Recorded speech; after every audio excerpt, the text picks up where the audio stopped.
5 राज्यों में हुए विधानसभा चुनाव पर राज्यसभा टेलीविजन की इस खास पेशकश में आपका स्वागत है। मैं हूं कुर्बान अली और मेरे साथ हैं मेरी सहयोगी ट्रेसी और यहाँ हमारे साथ एक खास पैनल है। हमारे साथ हैं परंजय गुहा ठाकुरता, वरिष्ठ पत्रकार और इकोनॉमिक पॉलिटिकल वीकली के संपादक, साथ ही वरिष्ठ पत्रकार केवी प्रसाद हमारे साथ जुड़े हुए हैं और हमारे साथ हैं समाजवादी पार्टी के प्रवक्ता चंद्रशेखर पांडे। आप सभी का स्वागत है। आगे बढ़े इससे पहले इस वक्त की खबरें ट्रेसी के साथ। Let's take you through the headlines at this hour.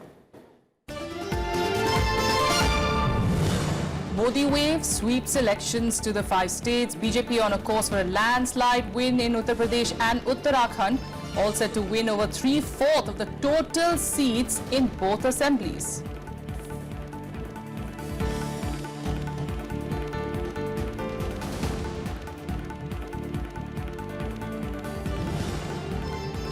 All right, so that's the big story really. It's that Modi wave that we're talking about in 2014. That's what we saw, of course, in Uttar Pradesh, and seems to be repeating the same in 2017 as well. Is that going to be the trend in 2019? That's, of course, something we'll be talking about.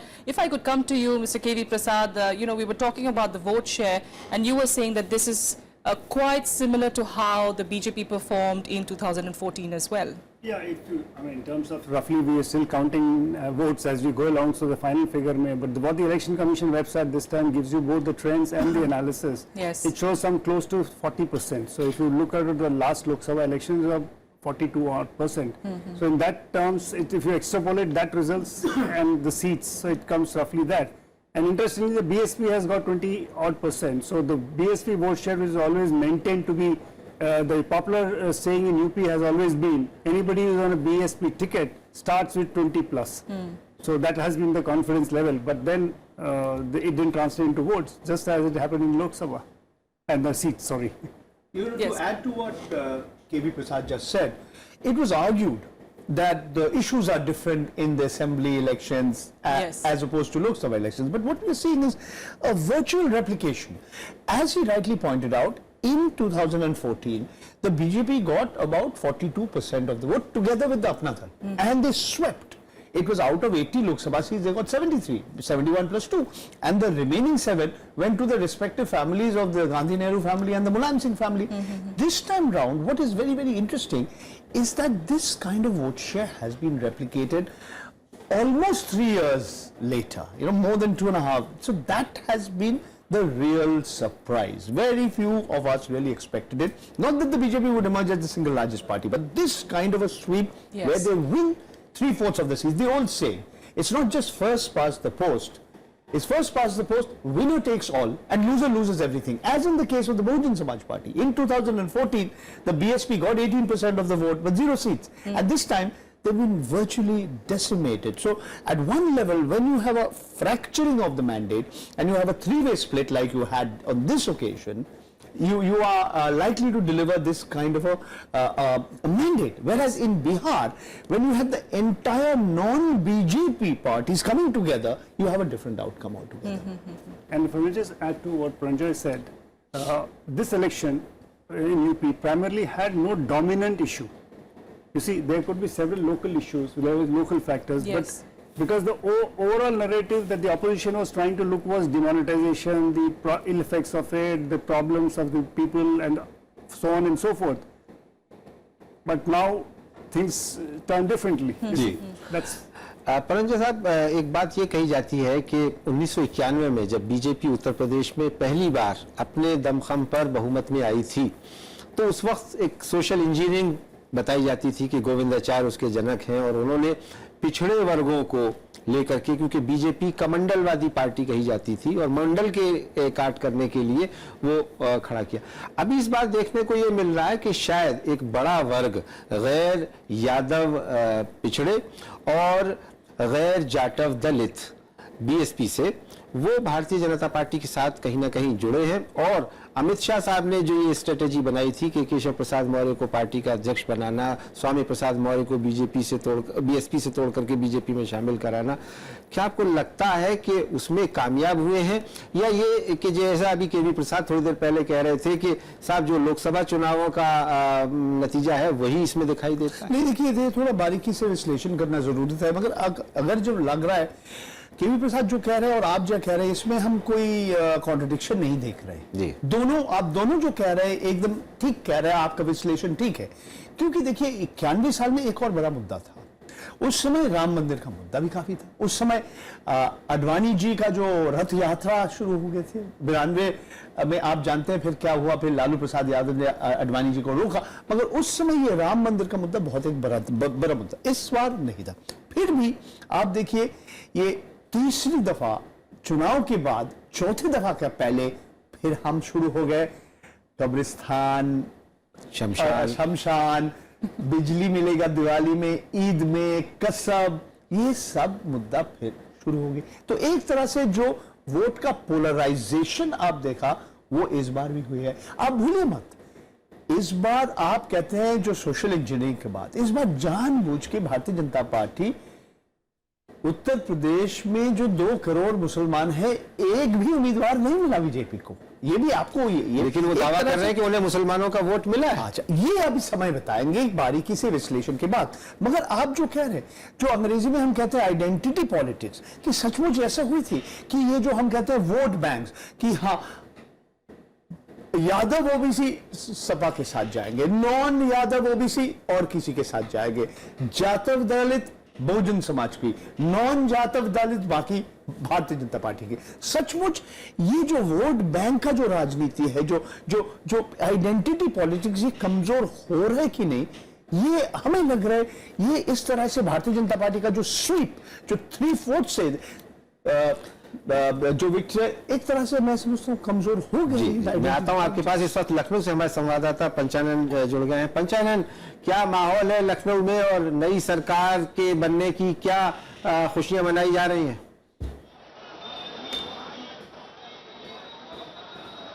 जी कुर्बान जी, देखिए माहौल की तस्वीरें हम सुबह से ही भेज रहे हैं। यहाँ पर मेरे ख्याल से 9:30 के बाद से ही ये यहाँ पर उत्सव जैसा माहौल शुरू हो गया था, क्योंकि बीजेपी को लगने लगा था कि कहीं ना कहीं वो सरकार बनाते नजर आ रहे हैं। लेकिन यहाँ बात सिर्फ सरकार की नहीं है, एक बहुत ही बड़ी जीत है। शायद मुझे लगता है कि बीजेपी के नेताओं से हमने बात की तो उनको भी अप्रत्याशित लग रही थी, क्योंकि वो जितने भी बोला वो 250 से ऊपर कोई बोलने की क्षमता नहीं रख रहा था उस वक्त तक। लेकिन यहाँ तो मामला 300 के पार पहुंच गया है। तो बीजेपी के लिए ये वास्तव में बड़ी जीत है। वनवास बड़ा खत्म हुआ है 14 साल का।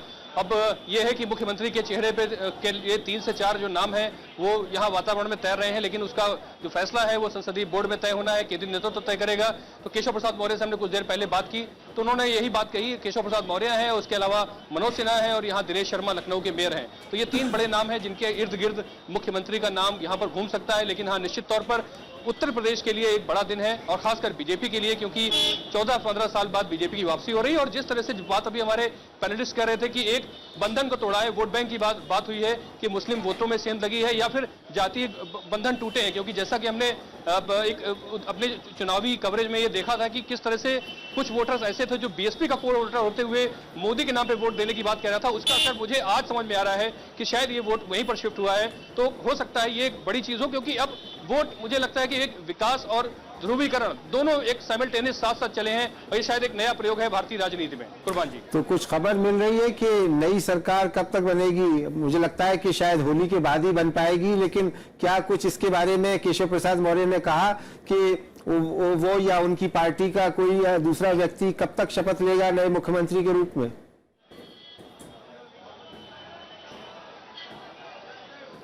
जी हाँ, ये आपने ठीक कहा कि ये अब जो सारी प्रक्रिया है ये होली के बाद ही नजर आ रही है।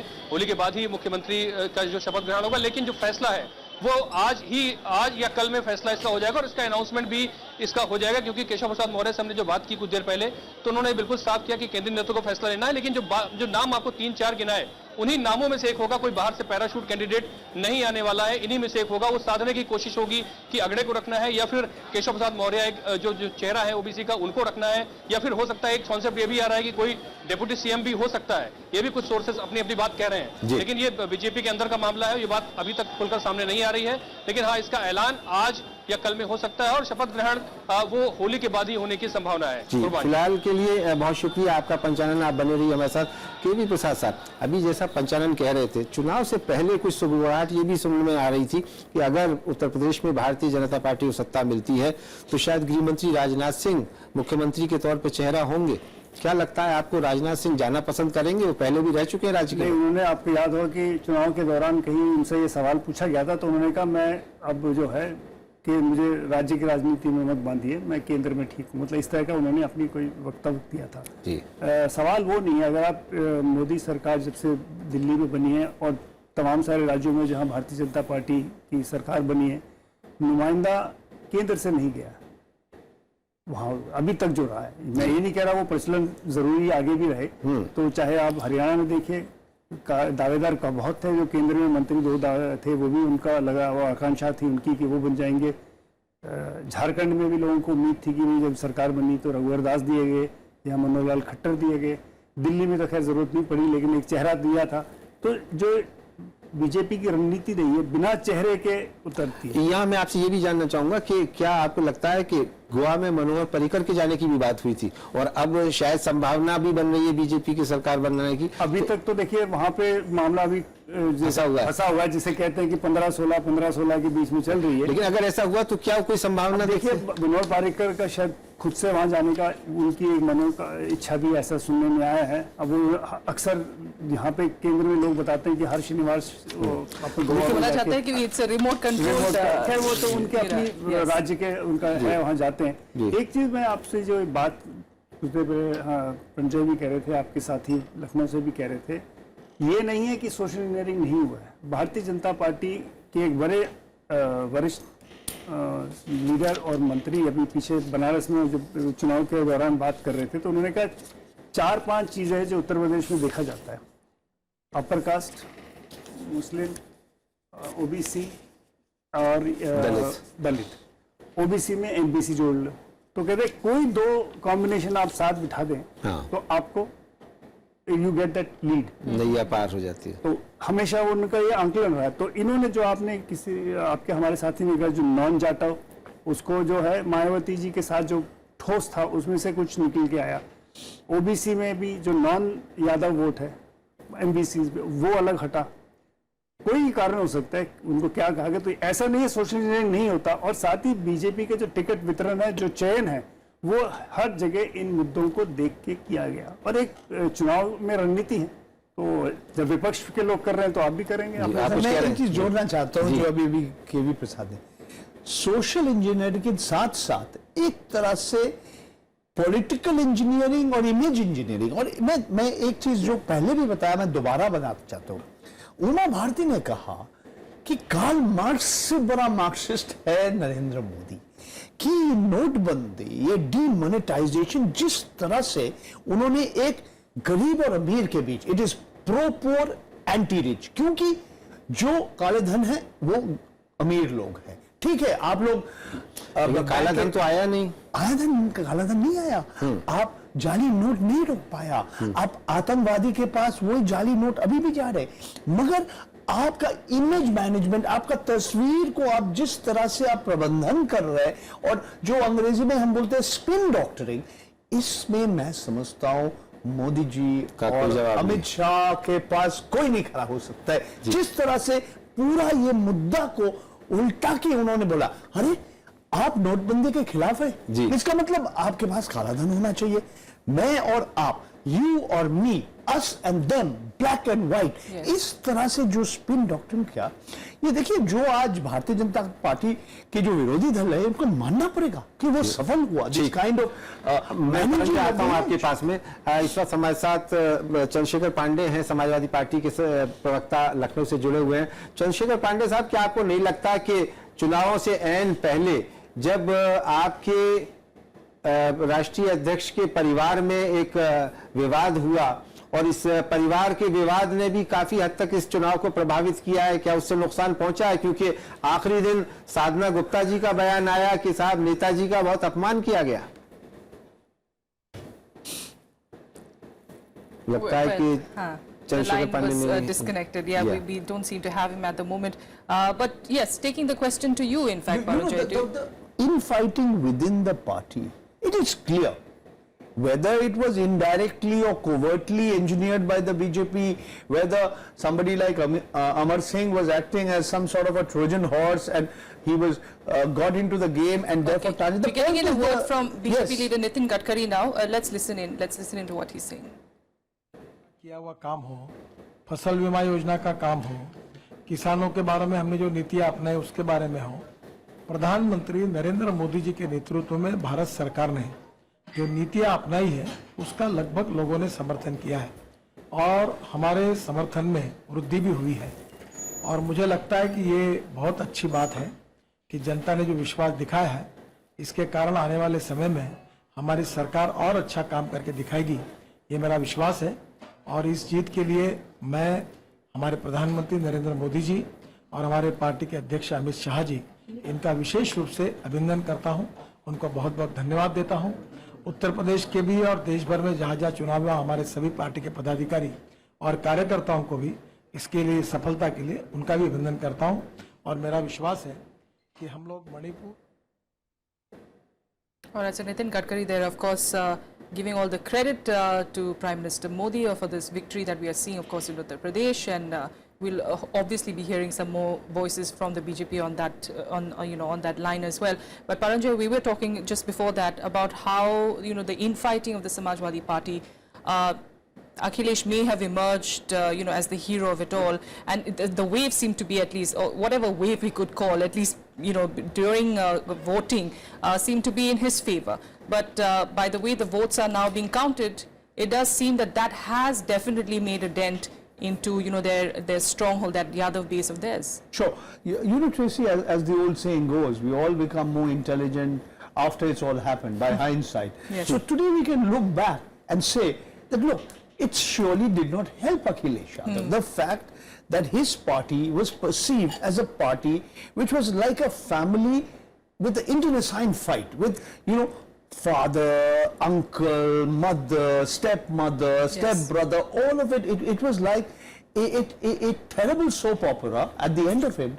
By the time that Akhilesh emerged as the tallest leader, or it was too late. It was a bit too late, because by that time, much of the damage had already been done. As I was saying, whether it was deliberately done or covertly done with the help of the likes of Amar Singh or not, only time can tell. But surely it did immense damage to the Samajwadi Party and specifically Akhilesh Yadav and his image. So there's absolutely no doubt about that whatsoever.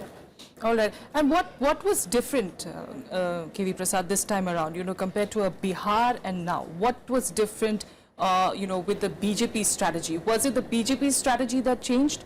Or was it the fact that, the opponents were not as strong as you perhaps saw in Bihar, where, you have all of them coming together against BJP, but in this case it was just the two parties, and it was a bit of both, Okay. if I can say so. Okay. Because one, as they said, the index of opposition unity, that was highest in Bihar, if one may say so, because you had the two strong regional powers, the Janata Dal United and the RJD coming together, and the Congress adding to whatever it had to the kitty. So you had that. Here, the biggest opponent, Samajwadi Party, which is the ruling party, which was facing incumbency too. The BSP was never on the platform, right? The Congress had very little to bring to the table, if you really look at, because the यहाँ रोकना पड़ेगा आपको। इस वक्त UP BJP अध्यक्ष के प्रसाद कुछ कह रहे हैं, आइए सुनते हैं क्या कह रहे हैं। मोदी जी को है, इसका श्रेय भारतीय जनता पार्टी के एक एक कार्यकर्ता का सबसे बड़ा श्रेय उत्तर प्रदेश की महान जनता को है, जिसे मैं शीश झुका करके नमन करता हूँ। सपा कांग्रेस का गठबंधन दोनों का ये साथ काम बोलता है, काम बोल गया है उनका, और सपा बसपा कांग्रेस की तिकड़ी को उत्तर प्रदेश की जनता ने नकार दिया है। अब जो भी जनादेश आया, शीश झुका करके भारतीय जनता पार्टी उसे स्वीकार करती है, और अखिलेश यादव जी को भी, बहन मायावती जी को भी, राहुल जी को भी गुजिया खाने के लिए भारतीय जनता पार्टी कार्यालय पे आमंत्रित करती है। मायावती ने कहा है कि ईवीएम मशीन से छेड़छाड़ की गई है, ये लोकतंत्र की हत्या कर रहे हैं, दोबारा चुनाव कराया जाए। बहन जी 4 बार राज्य की मुख्यमंत्री भी रही हैं और एक पार्टी की प्रमुख हैं, और मुझे लगता है कि हार बर्दाश्त करने की आदत होनी चाहिए, और वोट बेच करके नोट इकट्ठा करना और सत्ता मिल जाए तो सत्ता के माध्यम से भ्रष्टाचार करना, यह अगर वो बंद करने का विश्वास उत्तर प्रदेश की जनता को दिला पाएंगे तो शायद उत्तर प्रदेश की राजनीति में कभी दोबारा उनको स्थान मिल सके। अन्यथा उत्तर प्रदेश की जनता ने राजनीति से, यूपी से उनको विदा कर दिया। उन्होंने कहा कि मुसलमान जो सीट है, मुस्लिम बहुल सीट, वहां से भी बीजेपी को बहन जी को मुस्लिमों के, पिछड़ों के, दलितों के वोटों का ठेकेदार बनने की जो आदत है, उनसे कहूंगा उसमें सुधार कर ले। भारतीय जनता पार्टी सबका साथ, सबका विकास करके इस मुकाम को अर्जित किया है। बहन मायावती जी ने कुछ का साथ करके, कुछ का विकास करके या स्वयं का विकास करके आज वो इस मुकाम पर पहुंची हैं, जिस हार के संकेत मात्र से उनकी बौखलाहट स्पष्ट दिखाई दे रही कि उनको बर्दाश्त ही नहीं हो रहा है कि ये परिणाम कैसे आ गया। 2014 देखने के बाद उन्होंने अपने को सुधारा होता तो शायद कुछ बची रहती, लेकिन 2014 के बाद फिर 2017 में उनका ये हाल है, तो 2019 में फिर स्वाभाविक तौर से उनको इससे भी बुरा परिणाम मिलेगा। धन्यवाद। तो ये थे भारतीय जनता पार्टी के उत्तर प्रदेश अध्यक्ष केशव प्रसाद मौर्य। इस वक्त हमारे साथ दो और मेहमान जुड़ चुके हैं। हमारे साथ हैं रितु सिंह, बहुजन समाज पार्टी की प्रवक्ता हैं, स्टूडियो में मौजूद हैं, और साथ ही हमारे साथ हैं राजेश शर्मा साहब, भारतीय जनता पार्टी के प्रवक्ता। पहले आपसे सवाल रितु सिंह जी के बीएसपी को क्या इस शर्मनाक हार का कुछ अंदाजा था, या ये कि आप पहले से इसके लिए मानसिक रूप से तैयार थे? पहले तो मैं आपके शब्द का खंडन करूंगी कि ये शर्मनाक शब्द जो आपने आज यूज किया वो मुझे अच्छा नहीं लगा, क्योंकि हार हमेशा किसी ना किसी पार्टी की होती है। आप देखिए 60 साल कांग्रेस ने राज किया, वो भी सत्ता से चली गई, और आज जिस तरह के अभी केशव प्रसाद मौर्य जी ने शब्दों को, एक ऐसा लगा जैसे घमंड से चूर थे वो, और उस लिहाज में वो बहन जी के शब्दों को, ठीक है मैं मानती हूँ हम सत्ता से चले गए, हमारी कुछ गलतियां होंगी, हमने कुछ काम नहीं किए होंगे। मैं ये भी तो पूछना चाहती हूँ कि ये बताएं 73 एमपी इनके चुनकर आए, गांव इन्होंने गोद लिए, और कौन सा विकास किया? मुझे विकास का पैमाना जो ये बताते हैं वो मुझे बताएं कि कितने गांव में सुधार हुआ। वाराणसी जिसमें मोदी जी 3 दिन रहे, वहां की दशा इतनी खराब थी कि सड़कें भी नहीं थी। इनके ही प्रवक्ता, बीजेपी के प्रवक्ता ने बोला, रितु जी एक मिनट, आज ये जाती होगी, आज का दिन तो उनका है, आज तो मैं तो 5 साल विकास की बात कीजिएगा। मैं तो उन्हें हर चैनल पर मुबारकबाद दे चुकी हूं, विनम्रता के साथ इस लेकिन जो शब्दों का प्रयोग आपने किया वो मुझे अच्छा नहीं लगा। मैंने, अच्छा चलिए मैं उसको वापस लेता हूं, लेकिन आप बताइए और क्या शब्द हो सकता है जो आपकी हार हुई? शर्मनाक शब्द ऐसा नहीं, देखो सत्ता में कोई भी आता है, किसी की भी जीत परमानेंट नहीं होती कि मैं बोलूं कि सत्ता में हमें बने रहेंगे, और ऐसा नहीं है कि कोई भी पार्टी है जो सत्ता में आती है, लोग उन्हें चुनते हैं और हम उन्हें मुबारकबाद देते हैं। जनता आपको रिजेक्ट कर रही है, नकार रही है, लेकिन आप इस बात को भी कबूल करने के लिए तैयार नहीं है कि आपको हार मिली है। नहीं, हार मिली है तो बहन जी ने तो कहा है कहीं ना कहीं गड़बड़ी है, चलो मैं तो एक बात उसको भी रखती हूँ, लेकिन जिस तरह इनके तानाशाही दिखाई दे रहा मोदी जी की, और मोदी जी मुझे बताए तो सही विकास किसका किया है? नोटबंदी के बाद कितना विकास हुआ है, कितने आंकड़े मोदी जी ने 50 दिन मांगे, 100 दिन मांगे, अब 1000 दिन मांगे, कितने दिन मोदी जी मांगेंगे? काम का कार्ड दूसरों का मांगते हैं, अपना कार्ड का वो दिखाएंगे। लोकतंत्र में रितु जी कोई भी पैमाना जनता का जो अपनी राय देती है वो उसी से गिना जाता है। आज की तारीख में उत्तर प्रदेश की जनता ने मोदी जी के एजेंडे पर अपनी मोहर लगाई है, इससे इनकार नहीं किया जा सकता। बिल्कुल, आज मोदी जी के भाजपा को बीजेपी को वोट नहीं मिला, मोदी जी के चेहरे पे लोगों को वोट मिला। चलिए आप उसको दूसरे शब्दों में मान रही हैं, लेकिन राजेश शर्मा साहब इस वक्त हमारे साथ भारतीय जनता पार्टी के प्रवक्ता हैं। राजेश जी, आप उत्तर प्रदेश में अपनी जीत के लिए किन कारणों को जिम्मेदार मानते हैं, और क्या कहेंगे कि ये मोदी जी की जीत है या भारतीय जनता पार्टी की? क्योंकि आपके प्रदेश अध्यक्ष केशव प्रसाद मौर्य लगातार सुबह से कह रहे हैं कि ये मोदी जी की जीत। पहले मैं ये जो हमारे बहुजन समाज पार्टी के जो प्रवक्ता हैं उनको विनम्रता से अपने हार को स्वीकार करना चाहिए और अपने आप में क्या गलतियां रही है उसका सुधार करना चाहिए। पहले वो 67 सीटें लाए, फिर 98 लाए, फिर 206 लाए, फिर 80 लाए और इस बार 17 पे आ गए। उनको ये समझना चाहिए कि क्यों उनका ग्राफ अब जो बढ़ रहा था नीचे की तरफ जा रहा है। उन्होंने क्या किया है पिछले 15 साल में, यूपी की जो बदहाल हुई है उसमें सपा और बसपा का क्या रोल रहा है, और उन्होंने विकास नहीं किया है ये उनको पता है। और आज के दिन अगर वो मोदी जी के विकास की बातें करते हैं तो वो अच्छा नहीं लगता है। पर अब आपने जो मेरे से प्रश्न किया कि ये किसकी जीत थी, ये सबसे पहले भारतीय जनता पार्टी के कार्यकर्ता की जीत है। ये सबसे पहले भारत के उन लोगों की जीत है जो आज तक वंचित रहे, जो आज तक पीड़ित रहे, जो आज तक शोषित रहे, जिनके आंखों पे इन लोगों ने काला चश्मा लगा करके उनको जात और धर्म पे बांट करके आज तक राजनीति करने की कोशिश करी है। इस बार जाति, धर्म और सभी संप्रदाय को छोड़ करके लोग एकजुट होकर के भाजपा को ये प्रचंड बहुमत सुनामी की तरह दिया है। ये सिर्फ और सिर्फ विकास का मुद्दा जो कि नरेंद्र मोदी जी की सरकार ने 3 साल में किया है। डिमोनेटाइजेशन की बात कर रहे हैं, आज तो कम से कम नहीं करनी चाहिए। डिमोनेटाइजेशन के बाद में जितने भी चुनाव हुए हैं, चाहे वो नगर पालिका के हुए हैं, चाहे वो इकाइयों के हुए हैं, चाहे पंचायत के, उड़ीसा जैसी जगह में वहां तक हम जीत के आ रहे हैं। मणिपुर में जहां हमारी एक सीट नहीं थी वहां हम सरकार बनाने जा रहे हैं। ये किस तरीके की बात कर रहे हैं? अब कम से कम विनम्रता से इनको हार एक्सेप्ट करनी चाहिए। और मोदी जी ने जिस तरीके से डिजिटल इंडिया, जनधन योजना में अकाउंट खुलवाना, स्वच्छ भारत करना, मेक इन इंडिया में लोगों को रोजगार की कोशिश करना, आदर्श ग्राम योजना में, आवास योजना में लोगों को घर देना, इस तरीके से अटल पेंशन में, इंश्योरेंस में, ऐसे हर मुद्रा बैंक राजेश जी, से इतनी योजनाएं लाई कृषि के लिए। कृषि राजेश जी, ये सब तो ठीक है, लेकिन ये जो आप कह रहे हैं, ये जादू जो था अगर उत्तर प्रदेश में, मणिपुर में, गोवा में, उत्तराखंड में चला तो फिर पंजाब में क्या वजह रही, वहां क्यों नहीं चल पाया? किस तरीके की बात कर रहे हैं? हम 5 जगह में से अगर हम 4 जगह जीत रहे हैं, 690 सीटें टोटल हम कंटेस्ट करते हैं और उसमें से 428 सीटें जीत रहे हैं, तो हम करीब करीब 60% बहुमत की सीटें अभी भी जीत रहे हैं।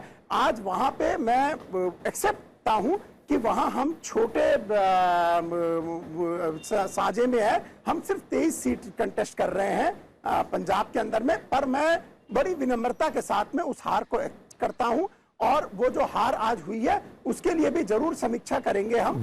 और हम बहुत अवसरवादी कभी भी नहीं होते। जिस तरीके से कांग्रेस और सपा अवसरवादी गठबंधन कर ली, उस तरह हम अवसरवादी गठबंधन ना तोड़ते हैं ना जोड़ते हैं। हम जिसके साथ गठबंधन हमारा सालों से है, हम उसके साथ गठबंधन के साथ चलते हैं। हम इस तरह से नहीं चलते कि आज समय आ गया तो जो राहुल गांधी किसान यात्रा के समय लगातार कोसते थे अखिलेश यादव को, उसी के साथ जाके गठबंधन कर लेंगे। जो कांग्रेस अलग अलग नाम से, कभी शीला दीक्षित, कभी राज बब्बर, अलग अलग नामों से चुनाव लड़ने की बातें करती थी, प्रियंका, उसके बाद में जाकर के वो सपा के साथ गठबंधन। राजेश जी आप रहे हमारे साथ, मैं आऊंगा दोबारा आपके पास में।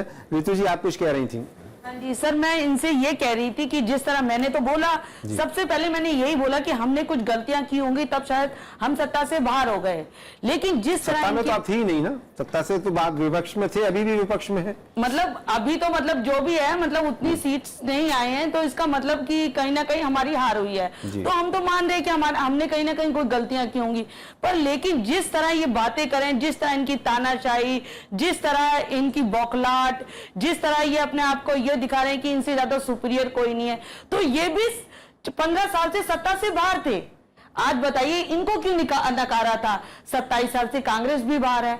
तो एक समय होता है, एक चीजें होती हैं, लोगों का मन होता है कि भाई ठीक है, और आज लोगों को लगता होगा, लेकिन अभी कुछ समय बाद जब ये सत्ता से शायद बाहर चले जाएंगे तब मैं इससे जवाब पूछूंगी। ऐसा कोई भी नहीं होता जो बना रहे। उसके लिए समय पे अपना सर, लोग समय समय पे काम सभी करते हैं, ऐसा नहीं है। कोई भी पार्टी हो, चाहे वो कांग्रेस है, कांग्रेस ने इतने लंबे समय तक काम किया, भाजपा उसके ऑपोजिशन में बैठी रही। और आज हमसे क्यों ये चिढ़ते हैं? क्योंकि ये सब वोट ही, जो हमारा जो वोट बैंक है वो इनका था। ठीक है, और जो खिसक गया रितु जी आप, मैं आता हूं दोबारा आपके पास में। परंजय जी नहीं, मैं आपसे पहले एक सवाल कर लूं और उसमें शायद आप उसकी दौरान आप सवाल भी कर सकेंगे। भारतीय बहुजन समाज पार्टी की ऐसी पार्टी है कि 1985 में ये पार्टी बनी और लगातार इसका ग्राफ बढ़ता चला गया और 2007 में ये पार्टी अपने बल पर उत्तर प्रदेश में सत्ता में आई।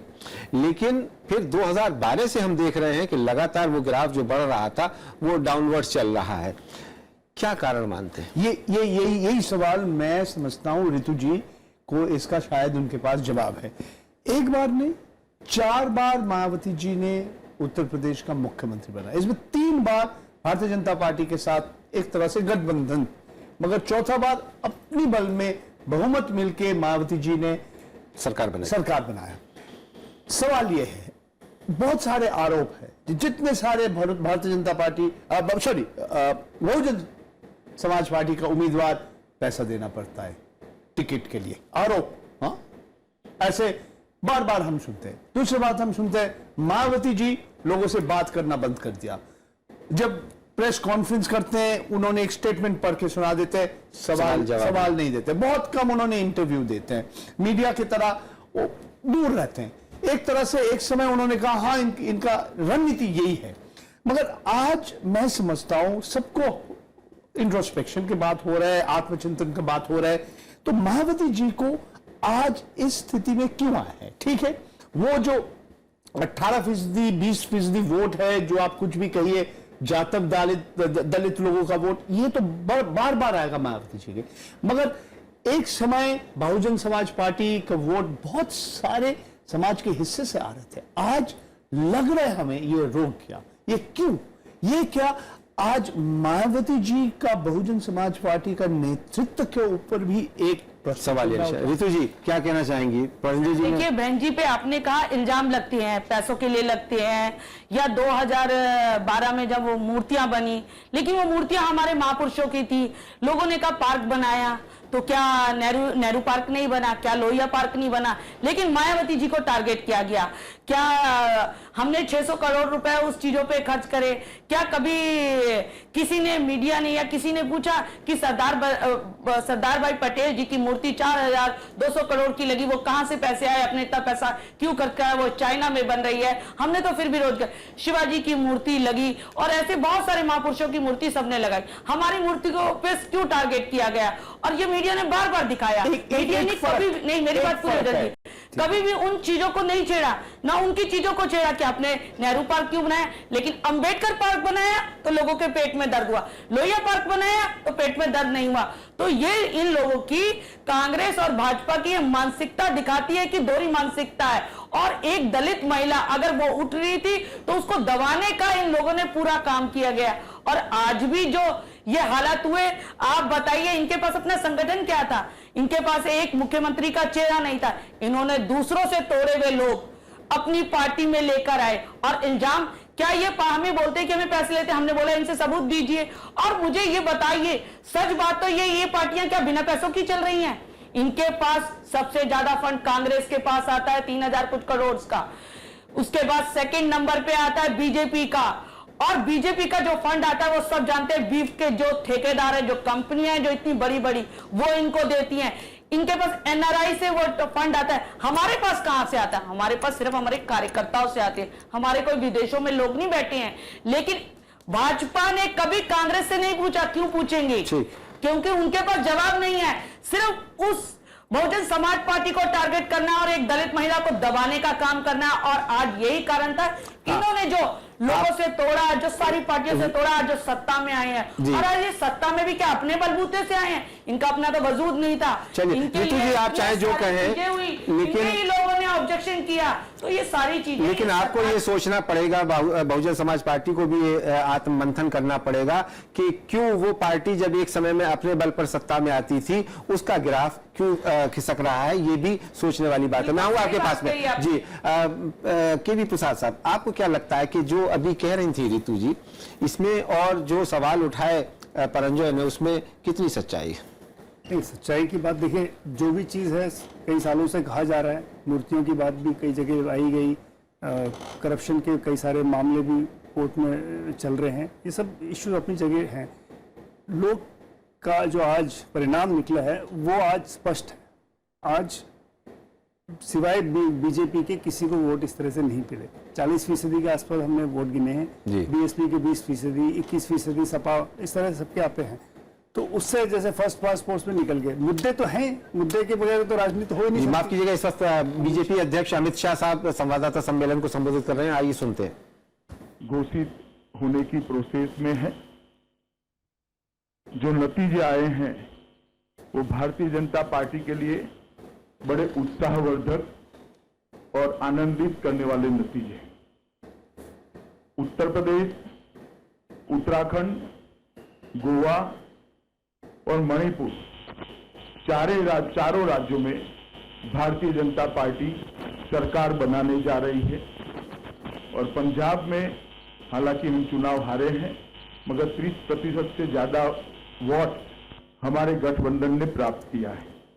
सबसे पहले तो मैं उत्तर प्रदेश, उत्तराखंड, गोवा, मणिपुर और पंजाब की जनता को भारतीय जनता पार्टी की ओर से हृदय से धन्यवाद देना चाहता हूं और उनका अभिनंदन भी करना चाहता हूं, क्योंकि जो ऐतिहासिक मैंडेट ये पांचों राज्यों की जनता ने दिया है वो देश के राजनीति को एक नई दिशा देने वाला होने वाला है।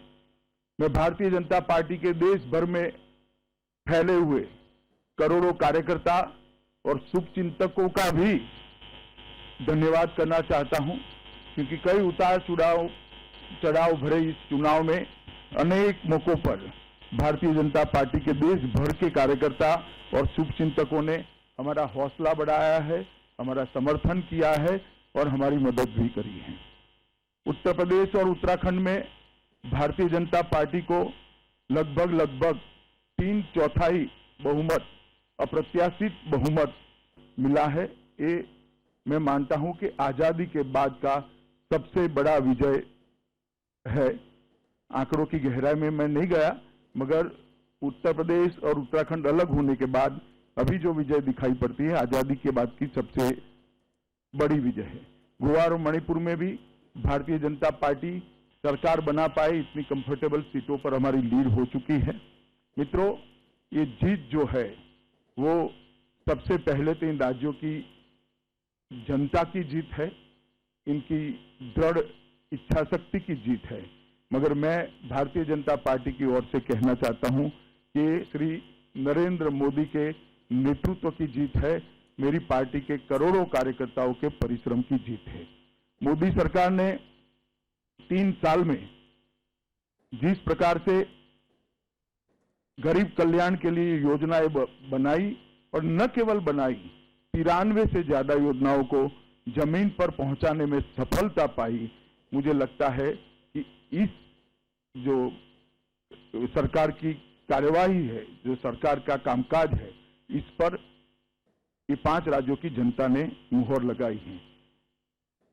डीमोनेटाइजेशन, उज्ज्वला योजना, जनधन योजना, शौचालयों का निर्माण और गांव में बिजली पहुंचाना, बहुत छोटे दिखने वाले कामों ने जनता में नरेंद्र मोदी के प्रति एक गहरी आस्था का निर्माण किया है। और आजादी के बाद मुझे कहने में कोई संकोच नहीं है मित्रों, आजादी के बाद मोदी जी के नेतृत्व में देश के गरीब, पिछड़े, दलित तबके ने एक बहुत बड़ी आस्था जताई है और श्रद्धा के साथ नरेंद्र मोदी के नेतृत्व का समर्थन किया है। और आज सबने ये स्वीकार करना पड़ेगा, हमारे विरोधी भी अगर स्पिरिट से देखते हैं तो उनको स्वीकार करना पड़ेगा कि आजादी के बाद के सबसे लोकप्रिय नेता बनकर श्री नरेंद्र मोदी आज देश के सामने उभरे हैं और इसमें किसी के मन में कोई संशय नहीं है। मित्रों, 2014 के चुनाव में जो विश्वास देश की जनता ने मोदी जी पर और भारतीय जनता पार्टी पर रखा था, वो विश्वास को पार लगाने में भारतीय जनता पार्टी की सरकार और प्रधानमंत्री नाते नरेंद्र मोदी भी 100% खरे उतरे हैं और इसके कारण ये जो श्रद्धा का भाव बना है वो बना है। पूरे चुनाव में विपक्ष के द्वारा नरेंद्र मोदी जी पर व्यक्तिगत और भारतीय जनता पार्टी पर जो अपप्रचार किया गया, मैं मुद्दों में जाना नहीं चाहता, इसका करारा जवाब इस राज्यों की जनता ने दिया है और इस नतीजे आज सबके सामने हैं। मैं इतना कहना चाहता हूं मित्रों, ये जो विजय हुई है भारतीय जनता पार्टी की, वो विजय आने वाले दिनों में देश की राजनीति में से जातिवाद, परिवारवाद और तुष्टीकरण तीनों की राजनीति का अंत करेगी और एक नया युग देश की राजनीति में पॉलिटिक्स ऑफ परफॉर्मेंस का होगा, जो विकास के बारे में लोगों की भलाई के लिए जो काम करेगा उसी परफॉर्मेंस के आधार पर जनता वोट देगी। उत्तर प्रदेश और उत्तराखंड के परिणामों ने जातिवाद, परिवारवाद और तुष्टीकरण की राजनीति, तीनों राजनीति को नकारा है और सकारात्मक रूप से पॉलिटिक्स ऑफ परफॉर्मेंस को स्वीकार किया है। मैं मानता हूं कि आजादी के बाद हमारे लोकतंत्र के इतिहास में परफॉर्मेंस के आधार पर जनादेश लेना, इसकी एक नए युग की शुरुआत शुरू हुई है। उत्तर प्रदेश के चुनाव में हर चरण में भारतीय जनता पार्टी जीती है। जब हमने प्रथम 2 चरण के बाद कहा कि हम 135 में से 90 सीटें जीतेंगे, तब मीडिया के एक वर्ग में और काफी बड़ी मात्रा में इसका क्रिटिसिज्म था। इसको एक महज चुनावी स्टेटमेंट माना जाता था, मगर मैं आज आपको बताना चाहता हूं कि 125 में से हम 115 सीटें जीतकर 90 से भी आगे निकले हैं। मित्रों, उत्तर प्रदेश और उत्तराखंड दोनों राज्यों को मुझे आशा है कि एक लंबे समय से बदहाली की स्थिति में जनता जो जी रही थी उसमें से बाहर आएंगे। और शुरू से हमारी पार्टी का मानना था कि देश का डबल डिजिट ग्रोथ रेट तब तक नहीं हो सकता जब तक उत्तर प्रदेश का डबल डिजिट ग्रोथ रेट नहीं होता। उत्तर प्रदेश के विकास के लिए सारे रास्ते अब प्रशस्त हुए हैं, खुले हैं। मोदी जी के नेतृत्व में भारतीय जनता पार्टी की सरकार उत्तर प्रदेश में विकास का एक नया युग शुरू करेगी। इस परिणामों ने भारतीय जनता पार्टी की और भारतीय जनता पार्टी के कार्यकर्ताओं की जिम्मेदारी को और बढ़ाया है। 2014 के चुनाव, उसके बाद में विधानसभा के जो चुनाव हुए, उसके बाद हमें जो जिस प्रकार से जिम्मेदारी जनता देती गई है, हमारी जिम्मेदारियों को ये 4 राज्यों में सरकार बनने से और उसमें बढ़ोतरी हुई है।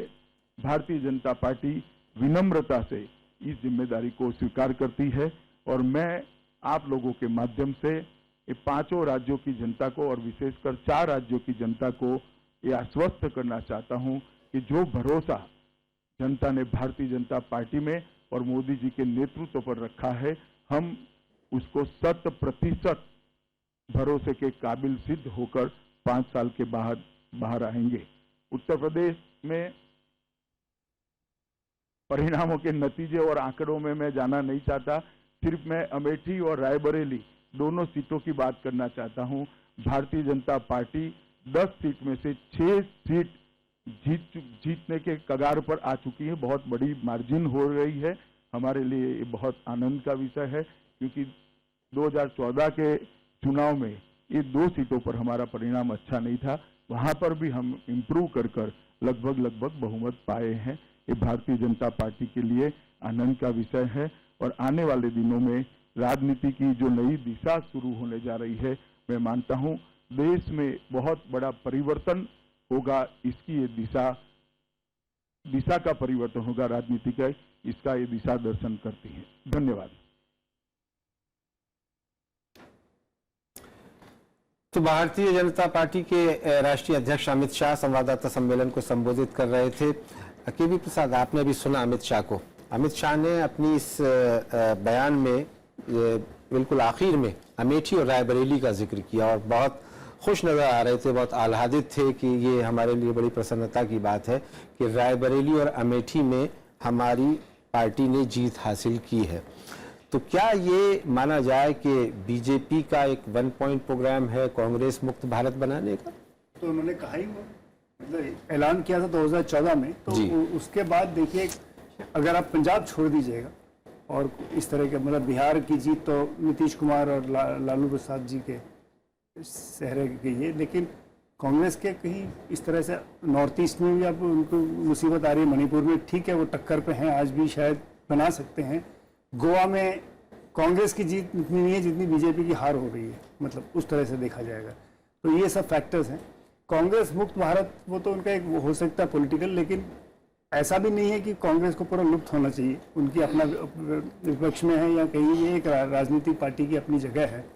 भारतीय जनता पार्टी का जो अमेठी और रायबरेली की जो उनका टिप्पणी थी, उसमें उन्होंने उसका परिप्रेक्ष्य भी बताया, उसका कॉन्टेक्स्ट भी किया कि किस संदर्भ में वो बात कह रहे थे, क्योंकि वो कह रहे कि लोकसभा में 2 सीटें छूट गई थी हमसे, तो आज हमने, और वहां पे क्योंकि एक तरह से कांग्रेस की जो ये डायनेस्टिक की जो बात करते आए हैं पूरे चुनाव में, वो उसका प्रतीक गिनवाते हैं और उन्हीं के प्रतीक के दो चिन्ह पे अगर वो चिन्हित कर उस पे उन्होंने अटैक किया, उसमें अगर 6 सीटें वो जीत रहे हैं तो निश्चित तौर से 2 सिटिंग सांसद के अपने ही विधानसभा क्षेत्र में, लेकिन वहां पे शायद अमेठी में और रायबरेली में कांग्रेस और सपा की गठबंधन उस तरह से नहीं हुई जिस तरह से होनी चाहिए थी।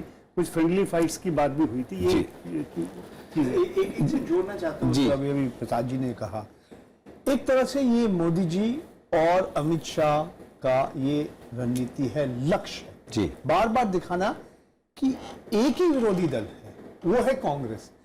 सपा का नाम नहीं किया, बसपा का नाम नहीं किया, आम आदमी पार्टी का नाम नहीं किया, क्योंकि उनके लिए ये फायदा है कि हमारा जो लड़ाई है जी, सिर्फ कांग्रेस के खिलाफ है और गांधी नेहरू परिवार के खिलाफ है, और इसलिए बार बार वही कांग्रेस मुक्त भारत के बाद बार बार वापस आता है। इसीलिए अमित शाह जी ने रायबरेली अमेठी का जी, इसी से जुड़ा मेरा आपसे एक सवाल ये है कि 2-2.5 साल के करीब होने जा रहा है, 3 साल हो जाएंगे 2 महीने के अंदर।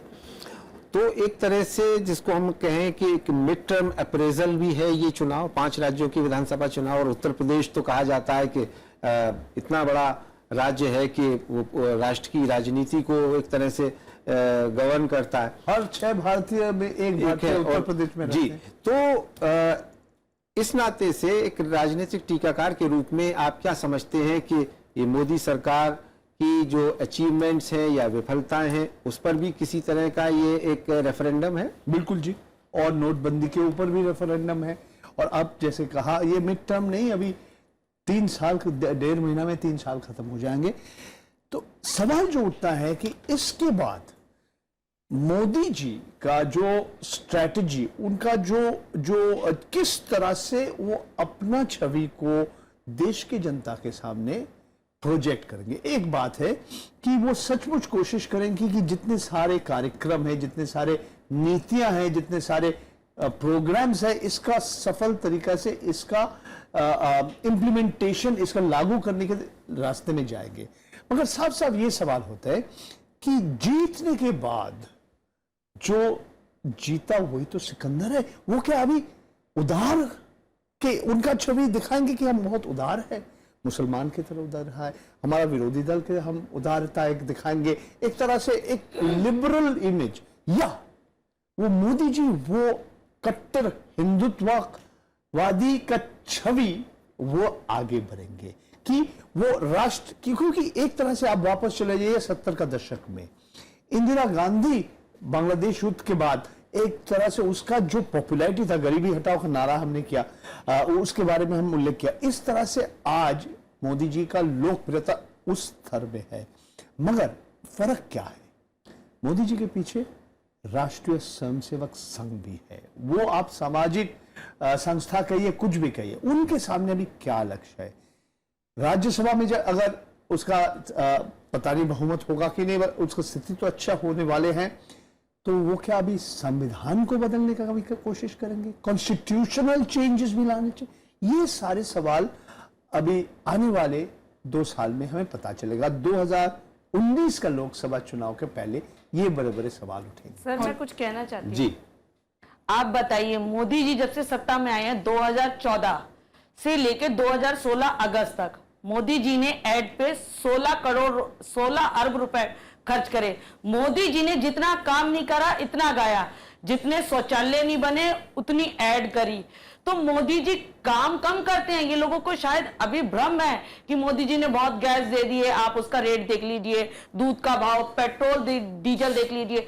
हमारे देश से जो छोटे देश है ना, उनमें भी आधा है। तो हमारे देश में मोदी जी क्या कहते हैं, 20% लोग अंबानी अडानी को क्या कहते हैं उनकी राजनीति कर रहे हैं, उनके लिए पैसा कमा रहे हैं। आप बताओ, जियो से लेकर हर चीज में। तो ये जनता को कुछ समय बाद समझ आने लगेगा। जो अभी मोदी जी ने एक भ्रम फैला रखा है ना कि मैंने ये किया, मैंने वो किया, सिर्फ वो ऐड कर रही है और उस पर कितना पैसा खर्च कर रही है। कभी मीडिया ने ये नहीं पूछा कि भाई 2014 से अभी लोग 2-2 हजार रुपए के लिए परेशान थे। इनकी परिवर्तन यात्रा चल रही थी, क्या वो पानी से चल रही थी? क्या वो हेलीकॉप्टर इनके सबसे ज्यादा चल रहे थे? क्या वो पानी से चल रहे थे? क्या जवाब कभी मांगेंगे लोग इनसे? क्योंकि ये छोटे लोगों को नहीं, उनको समझ नहीं होती है, उनको भ्रमित करते हैं, क्योंकि वो बेचारे मीडिया में देखते हैं शायद आप मोदी इस जी मामले में कब तक कामयाब होंगी? जिस दिन लोगों के दिमाग में आ गया है ना कि मोदी जी जुमलों की राजनीति और लोगों को झूठ बकाने, तो वो सत्ता से ऐसे बाहर जाएंगे ना, कभी वापस नहीं आएंगे। ये जो परसेप्शन जो है इनका, ये जो नारेबाजी करते हैं, जो आपको लगता है, या आपको लगता है कि ये जुमला है, बट अनफॉर्चुनेटली मायावती जी की आवाज को तो उन्होंने एकदम साइलेंट कर दबा के रख दिया। नेता होता है जब वो सत्ता में आता है, कभी इनकी आवाज भी ऐसी दबी थी, जब कांग्रेस इनको ऐसे दबाती थी, अपोजिशन में बैठे रहते थे, ये भी ऐसी हल्ला करते थे, ठीक है, ये भी ऐसे ही दबते थे। इसलिए किसी पे ब्लेम देने की वो नहीं होती कि सपा को आप ऐसे कहें या भाजपा को ऐसे कहें। और जब सत्ता में जो भी आता है ना, उसके साथ मीडिया भी खड़ा हो जाता है, हर इंसान खड़ा हो जाता है। आपके पार्टी का ये this is the line that you're going to be taking, so that is perfectly fine. But you have to agree that as far as the war of perception goes, Modi has definitely won it. Modi ji ने कभी गरीबों के लिए कुछ करा नहीं, कभी गरीबों की सरकार नहीं है, और ये कभी करने वाले भी नहीं है। The other big stories, of course, Manipur. We'll talk about that in just a bit. But Amit Shah is also continuing to speak. Let's listen into what he's saying now. चूल्हा आ जाएगा, एलपीजी आ जाएगा। इस गरीब को सुरक्षा देने का काम भी अलग अलग सुरक्षा की हमारी योजनाओं से किया है। देश का, पूरे देश का गरीब, आगे आगे चुनाव आए तब आप देखते जाइएगा, न केवल उत्तर प्रदेश, उत्तराखंड और गोवा, मणिपुर का गरीब, पूरे देश का गरीब भारतीय जनता पार्टी के साथ, नरेंद्र मोदी जी के साथ जुड़ा है। और नरेंद्र मोदी जी के नेतृत्व में एक अटूट श्रद्धा का निर्माण हुआ है, ऐसा मैंने पूरे कैंपेन में फील किया है, अनुभव किया है। और एक्सचेंज जो डायलॉग्स होते हैं उसमें भी यही एक बात निकल कर आती है।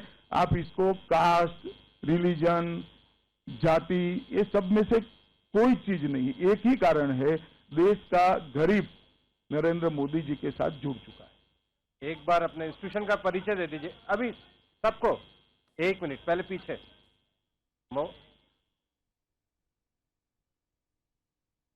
महुआ जी अगर तय कर सकती है तो हम लोगों की तो जरूरत ही नहीं है यहाँ पर।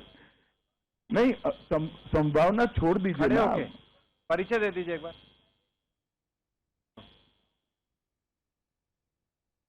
हैं? जी,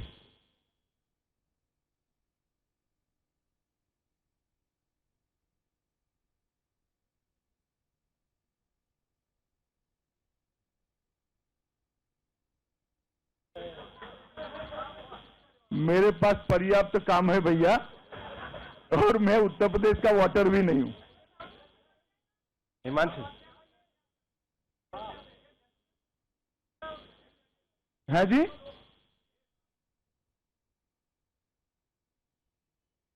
देखिए, किसी को राष्ट्र विरोधी कहना आपके जितना सरल नहीं है मेरे लिए, मगर मैं अभी भी कहता हूं कि भारतीय जनता पार्टी राष्ट्रवादी पार्टी है, और भारतीय जनता पार्टी की सरकार ने जो गरीब लक्षी योजनाओं को जमीन पर उतारा है, योजनाएं तो पहले भी बनती रही, बैंकों का राष्ट्रीयकरण हो गया, मगर गरीब की एंट्री बैंक में कराने का काम श्री नरेंद्र मोदी ने किया है। बैंकों का राष्ट्रीयकरण करके ऐसा लगा कि गरीबों का बहुत काम, बड़ा काम हो गया, मगर देश के 60 करोड़ लोगों के पास बैंक अकाउंट ही नहीं था। वो बैंक अकाउंट देने का काम श्री नरेंद्र मोदी ने किया है, और इसके कारण आज एक श्रद्धा बनी है। शौचालय, छोटी छोटी चीजें हैं, मगर उनके जीवन स्तर को ऊपर उठाया जा रहा है।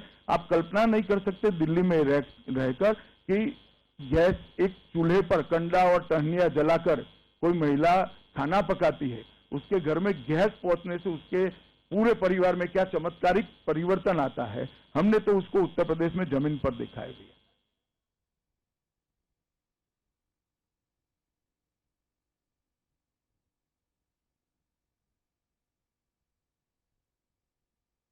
चले चलिए भैया, बहुत हो गए। धन्यवाद भैया। नहीं, एक मिनट भी, बाकी लोगों को पूछने दो, पूछना है तो। एक यस, परिचय दे दीजिए। हाँ, जरा कोई शोर शराबा न करिए, सबका हाथ खत्म होने के बाद ही जाएंगे। हाँ जी, परिचय।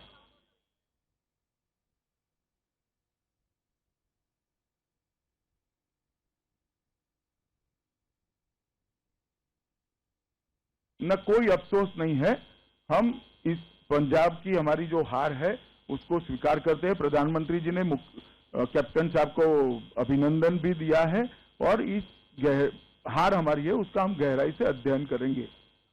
आप पीछे एक सेकंड, पीछे। हाँ,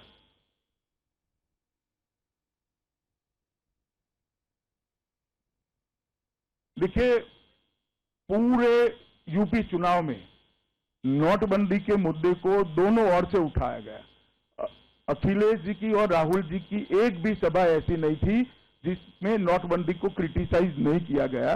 मैंने भी अपने हर प्रेस वार्ता में कहा है कि हमें कोई आपत्ति नहीं है अगर नोटबंदी को मुद्दा बनाना चाहे तो। प्रधानमंत्री जी ने भी अपने भाषणों में नोटबंदी का पक्ष यूपी की जनता के सामने रखा था, और ये सिद्ध हो चुका है कि देश की जनता नोटबंदी के मुद्दे पर प्रधानमंत्री जी के साथ चट्टान की तरह खड़ी।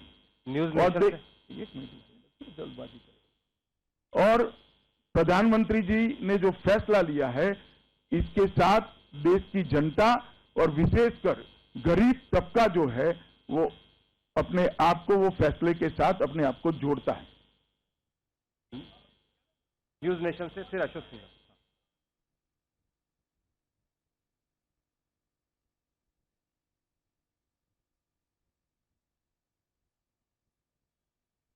नहीं, हमने बताया हमारा चुनावी घोषणा पत्र एक सर्वस्पर्शीय विकास का एक दस्तावेज है।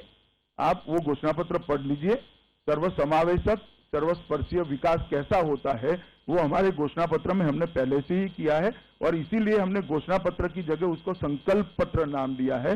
5 साल में हम इसको पूरा कर यूपी की जनता ने जो भरोसा रखा है उस पर हम 100% सिद्ध होंगे। अशोक सिंघल जी।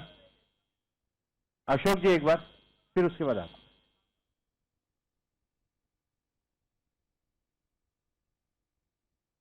नहीं, पहला काम ऐसा शब्द प्रयोग ठीक नहीं है, मगर हम इनकी तरह उनको बख्शेंगे नहीं। भारतीय जनता पार्टी की सरकार बनती है तब तक अगर वो सरेंडर नहीं करते हैं तो स्वाभाविक रूप से पुलिस अपना काम करेगी। आप जी एक बार, ये बीच में पहले, फिर आप पूछ लीजिएगा। अरे सब साइमल्टेनियसली चलता है, एक के बाद एक नहीं होता है। हर डिपार्टमेंट होता है, डिपार्टमेंट के काम साइमल्टेनियसली चलते हैं भैया जी।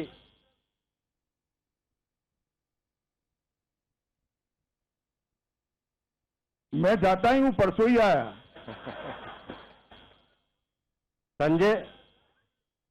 संजय शर्मा, इंडिया न्यूज से।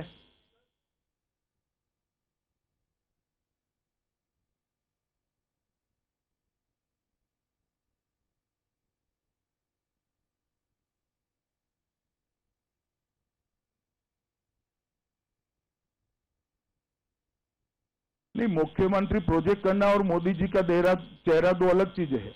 मोदी जी हमारी पार्टी के सर्वोच्च नेता है भाई, और स्वाभाविक रूप से जब हम चुनाव में जाते हैं तो मोदी जी का चेहरा रहता ही है। रविंदर जी, इसके बाद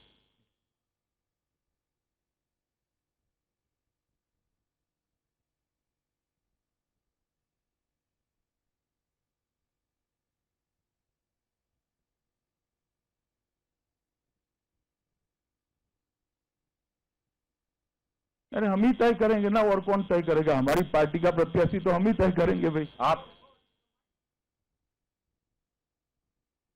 नहीं, वो ठीक है, सबको अपनी अपना रणनीति चुनाव का बनाने का अधिकार है, ऑपोजिशन को भी है, हमें भी है।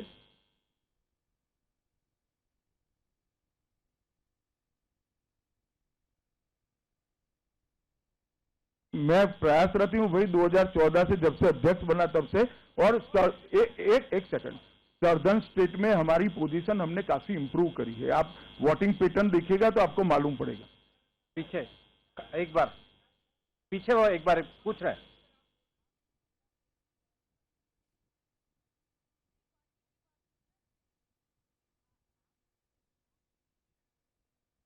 देखिए, मैंने जो पूरे देश को प्रभावित करेगा वो राजनीति की दिशा उत्तर प्रदेश का चुनाव परिवर्तित करेगा। जातिवाद, परिवारवाद और तुष्टीकरण की राजनीति से, पॉलिटिक्स से अब देश की राजनीति मुक्त होकर डेवलपमेंट की राजनीति की ओर जाएगी और मोदी जी ने जो गरीब कल्याण का एजेंडा लिया है उसको हम आगे बढ़ाएंगे। पीछे, उधर पीछे एक बार, एक पीछे पूछ ले फिर आप पूछ ले जी।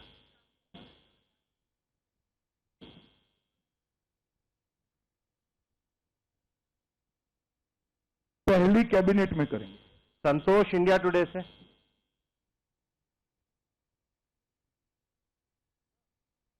मैं नहीं करता चेहरों पे बात।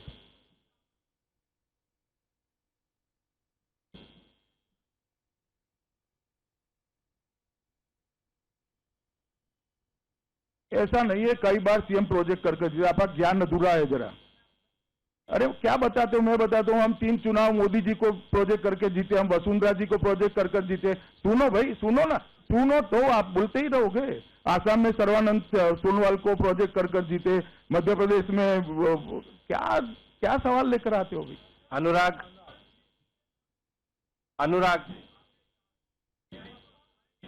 आप बिल्कुल सुधारेंगे भैया। भारतीय जनता पार्टी की सरकार बनने का अर्थ ही यही होता है कि लॉ एंड ऑर्डर ठीक हो जाएगा। जी अनुराग।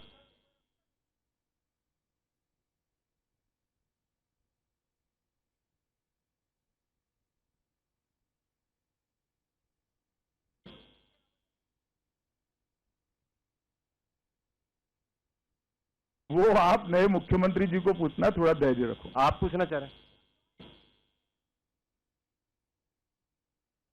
जी?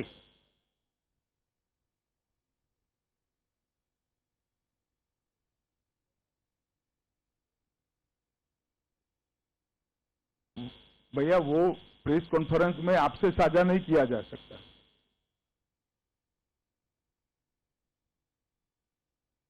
दोनों संयुक्त होली दिवाली एक ही दिन हो जाएगा। पीछे, सबसे पीछे। हाँ जी।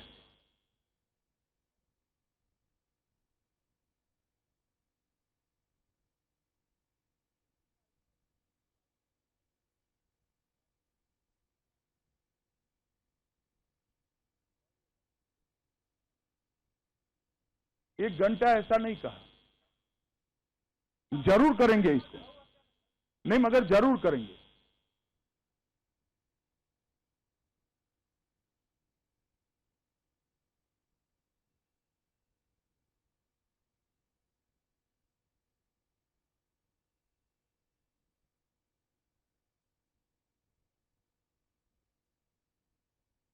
नहीं, वो तो स्वाभाविक है। ये इतनी बड़ी जीत है तो राज्यसभा में हमारा स्ट्रेंथ बढ़ेगा, इसमें कोई दो राय नहीं है। संसद सत्र में तो हम हमेशा अपील करते हैं विपक्ष को कि चर्चा का वातावरण बनाए, चर्चा करने के लिए आगे आए।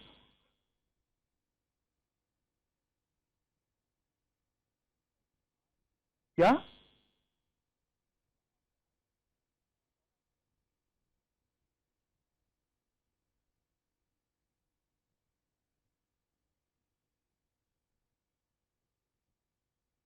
विकास की एजेंडा? क्या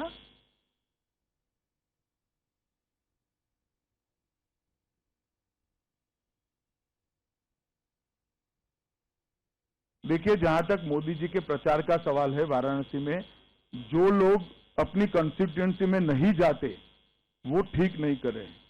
नरेंद्र मोदी जी वाराणसी के सांसद है, देश के प्रधानमंत्री भी है, मगर जब इतना बड़ा चुनाव चल रहा हो, वो अपनी कॉन्स्टिट्यूएंसी के मतदाताओं को मिले, उसमें मुझे तो कोई आपत्तिजनक बात नहीं दिखाई पड़ती है और उनको मिलना भी चाहिए और उन्होंने मिला है। पार्टी ने जो उनका प्रवास का कार्यक्रम बनाया था, उन्होंने स्वयं पार्टी से कहकर अपना कार्यक्रम चेंज कराकर वाराणसी की सीट पर सबसे मिल पाए इस तरह से कार्यक्रम को बदलवाया था और मैं मानता हूं